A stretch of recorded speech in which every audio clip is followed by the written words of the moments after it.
तर मराठा आरक्षणाच्या वैधतेवर आजपासून हायकोर्टात नव्यानं सुनावणी सुरू होणार आहे। राज्य सरकारनं एससीबीसी कायद्याअंतर्गत दिलेल्या 10% मराठा आरक्षणाविरोधातील याचिका या दीर्घकाळापासून हायकोर्टात प्रलंबित आहेत। या याचिका लवकर निकाली काढण्याचे निर्देश सर्वोच्च न्यायालयाने 15 मे रोजी जारी केले होते।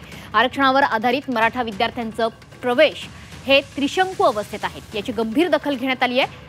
वैद्यकीय प्रवेशामध्ये 10% मराठा आरक्षणाला आव्हान देणाऱ्या याचिकेवर तात्काळ निर्णय घ्या असे आदेश सर्वोच्च न्यायालयाने 15 मे रोजी हायकोर्टाला दिलेले होते।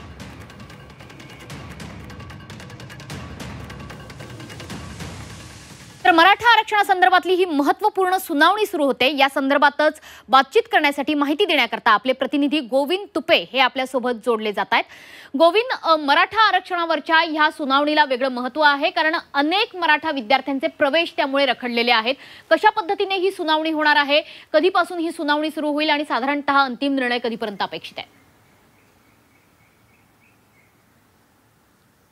नक्कीच सर्वोच्च न्यायालयाचे सरन्यायाधीश गवई यांनी या ठिकाणी सरन्यायाधीश पदाचा पदभार स्वीकारल्यानंतर जे पहिलं स्टेटमेंट केलं होतं की महाराष्ट्रातल्या मराठा आरक्षणासंदर्भातलं त्यांनी स्टेटमेंट केलं होतं की या मराठा आरक्षणासंदर्भातल्या सुनावण्या तातडीने घेऊन त्याच्यात निकाल लावा, जेणेकरून विद्यार्थ्यांचे जे प्रवेश आहेत ते तातडीने करण्यास विद्यार्थ्यांना मदत होईल। आणि त्याच अनुषंगानं महाराष्ट्रामध्ये आणि मुंबईमध्ये मुंबई उच्च न्यायालयामध्ये या सर्व सुनावणीला आजपासून सुरुवात होते आहे। जर याची पार्श्वभूमी जर बघितली तर जे तत्कालीन मुख्यमंत्री होते एकनाथ शिंदे यांनी जे 10% आरक्षण दिलं होतं, शैक्षणिक आणि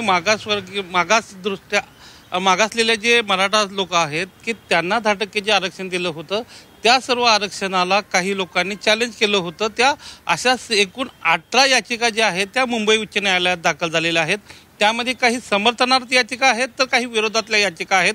या सर्व याचिका क्लब करून यापूर्वीच याच्यावर सुनावणी सुरू होती, परंतु त्यावेळेला तत्कालीन जे मुंबई उच्च न्यायालयाचे मुख्य न्यायमूर्ती आहे यांची बदली झाल्यामुळं शेवटची जी सुनावणी पार पडणार होती ती 14 आणि 15 जानेवारीला ती सुनावणी पार पडली नाही आणि त्यामुळे गेले तब्बल 5 महिने याच्यामध्ये कुठल्याच प्रकारची सुनावणी झालेली नाहीये। आता सर्वोच्च न्यायालयाने निर्देश दिल्यानंतर मुंबईतील मुंबई उच्च न्यायालयाचे मुख्य न्यायमूर्ती आणि आणखी 2 सदस्य अशा 3 सदस्यीय पूर्ण खंडपीठाच्या समोर आज ही सुनावणीला सुरुवात होईल आणि जवळपास ही तात्काळ सुनावणी संपवून लवकरात लवकर निकाल येणं अपेक्षित आहे आणि जेणेकरून विद्यार्थ्यांच्या प्रवेशाचा मार्ग मोकळा होईल।